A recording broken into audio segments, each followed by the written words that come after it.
Hey, you ready for another tip or trick? Today is Thanksgiving week. So happy Thanksgiving to you and yours.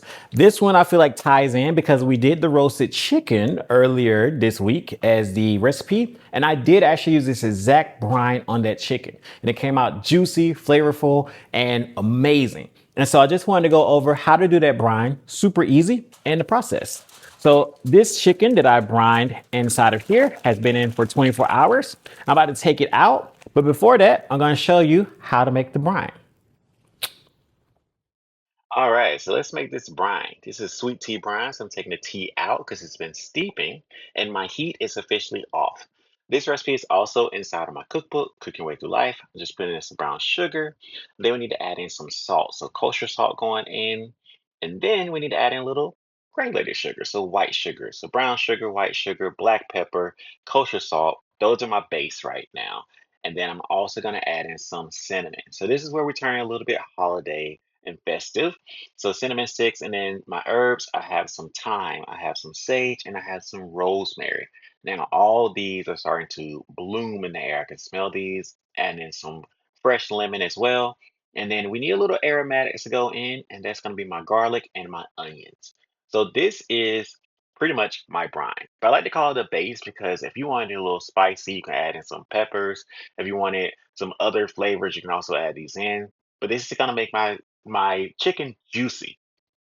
Now I need to cool this down because if I add my chicken in now, it's just going to boil. So you basically bring your brine up to a simmer or a boil, get your items done like I did with my tea. Then you want to cool it down with ice before you go in with your item because I want this chicken to be in this brine overnight for at least 24 hours and get these amazing flavors and fill with all this, you know, flavor.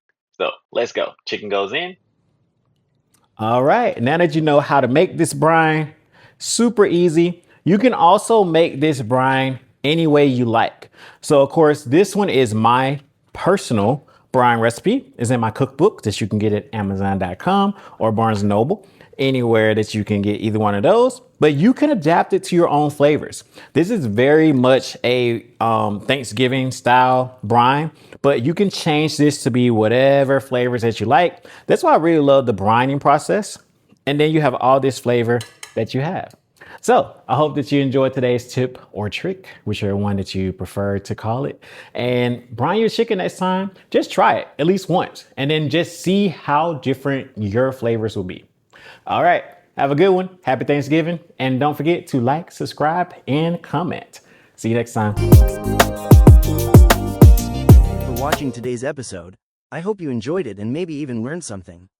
You know what to do next. Please hit those like, share, and subscribe buttons below and have a great day.